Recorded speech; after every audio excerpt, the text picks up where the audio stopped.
Shalthamlai thangka tabuk fano paragnangai chung ferang kere asak shatung kutung jarau chung ferang ni logi nengjak nai tibo mantogya engjak parani bebak chung ferang palarok bai kelaijak sunamna bagai mungsa shep nahar jaiga tabuk fano patimung Juborajnagar বিধানসভা ni bising khobjak Haflong panchayat ni Bireshpara amchayo Subhash Das. এখানে দেখতে পাচ্ছি যে আমরা ইলেকট্রিকের pole ভাঙা আছে, এটা কবে হয়েছে? এটা তো গত 5 তারিখ রবিবারে তুফানের কারণে এই ইলেকট্রিকের খুঁটিগুলা ভাঙিয়া পড়ছে। কতটা খুঁটি হবে? প্রায় এদিকে এখান থেকে প্রায় 6-7টা খুঁটি ভাঙিয়া পড়ছে। ইলেকট্রিকটা জানাইছেন তো? আমরা বারে বারে জানাইতে আছি, তারাও জানের আইয়া কোনো এখন পর্যন্ত কোনো কাজ শুরু করছে না। আমরা গ্রামবাসীরা খুব কষ্ট পাইতে আছে কারেন্টের লাগি, জল নাই, জলের মেশিন চলেন না কারেন্টের লাগি।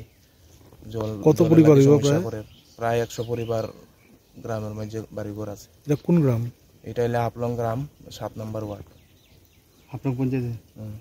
এই 100 পরিবারের বাড়িতে কারেন্ট নেই না। জায়গা এটা বিরেশপাড়া। কোন পঞ্চায়েত? এটা হলো হাফলং পঞ্চায়েত অর্ধেক আর হাফলং বালিদুম গাঁওসভা অর্ধেক। তো এটা আপনার কত কারেন্ট কবে থেকে নাই? কারেন্ট নাই রবিবার রাত্রে থেকে। ইলেকট্রিকের মানুষ আইছে নি? ইলেকট্রিকের মানুষ তো এদিকে আইছে না, এখনো দেখলাম না। এদিকে দেখলাম বেশ কিছু খুঁটি উটি ভাঙা দেখলাম। হ্যাঁ, এদিকে সামনে ভাঙছে 4টা আর পিছনে এই সাইডে ভিতর দিকে আছে 2টা না 3টা ভাঙছে। আর জল আপনারা কেমনে খাইতেছেন? জল সাপ্লাইর জল তো খাইতে আসলাম, যে এখন ওই চা বাগানে কি একটা রিঙ্কুয়া আছে, রিঙ্কুয়ার থেকে আইন না অনেক দূরে। কত দূর এটা? প্রায় এটা প্রায় 700 মিটার ধরেন। এই এলাকার সব মানুষ ওইখান থেকে গিয়ে আনতে? প্রায় এখান থেকে আনে। আর যারা কিছু মানুষ আছে পাহাড়ের ভিতরে ওই পুষ্কুনি যেটি আছে, পুষ্কুনি ড্রেন এখান থেকে আনা হয়। এখানে ধরেন এখন কত পরিবার হইব ধরেন কারেন্ট নাই? এখানে কারেন্ট নাই আপনার প্রায় 65 পরিবার। 65 পরিবার হয়ে না? তো আপনারা এতদিন কি এমনি জল খাইতেন? এতদিন তো খাইতাম আসলাম এই সাপ্লাইয়ের জলই খাইতাম। সাপ্লাই মানে রাখা এখন তো সাপ্লাই নাই। আচ্ছা, বাড়ি ঘরের ক্ষতি হয়েছে নি তুফানে? বাড়ি ঘর যে ক্ষতি হয়েছে অল্প অল্প, এটা সবে গরিব হইলেও মেরামত করে লাই আর কি সঙ্গে সঙ্গে। ইলেকট্রিকের কোনো মানুষরা দেখছেন না? ইলেকট্রিক মানুষ তো আইছে না, এদিকে কাজ তো চলতেছে না। এলাকার মেম্বার প্রধান জানেন? মেম্বার প্রধান তো জানে। স্যার, বিরেশপাড়াতে আজ 3 দিন যাবৎ কারেন্ট নেই, আপনার বিষয়টা জানা আছে? নমস্কার সবাইকে। এটা জানা আছে, আমাদের গত 5 তারিখ রবিবার বিকালবেলা যে জল তুফান হয়েছিল, তো এখানে আমাদের মানে ব্যাপক ক্ষয়ক্ষতি হয়েছে। আমাদের আমরা গেছিলাম এখানে স্পটে, যাওয়ার পরে মানে একটা জায়গাতেই মানে 10টা আমাদের এলইডি পুল ভাঙছে।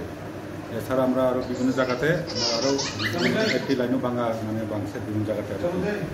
তো আমরা কালকে তো আমরা সকালবেলা একটু আমার কাজে হ্যাম্বার হয়েছে, তো আমরা দুপুরবেলা থেকে কাজ শুরু করছিলাম।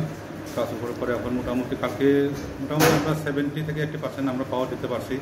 বাকি কাজটা এখনও চলছে, এজেন্সি এনগেজ করা আছে এবং আপনার স্টাফও বিভিন্ন ভাগে কাজ করা হইতেছে। কিন্তু বিরেশপাড়ার তো বক্তব্য যে 3 দিন যাবৎ কোথাও কারেন্ট আসেনি এবং যে আপনার ইলেকট্রিক পোস্টগুলো ভেঙেছে সেগুলো রাস্তার মধ্যে এখনও ফেলা অবস্থায় আছে, মানুষের যাতায়াতেও সমস্যা হচ্ছে। তো এটা আমরা গতকালকে আমরা গেছিলাম, কিন্তু আমাদের এজেন্সির লোক ছাড়া এটা সম্ভব হয় না, যেহেতু এটা পুলের ব্যাপার, আমাদের স্টাফ সেরকম কম আছে। তো আজকে আমরা এসে অবশ্যই মানে রাস্তা থেকে আমরা সাইড করে রাখা দিব এবং আমাদের 9 মিটার পুলও আমাদের এখানেও মানে স্টোরে নাই। তো আজকে আমরা সকালবেলা গেছে আমবাসাতে, তো এখান থেকে পুলটা আজকে বিকালে ঢুকবো এবং আগামীকালকে আমরা কাজটা করবো।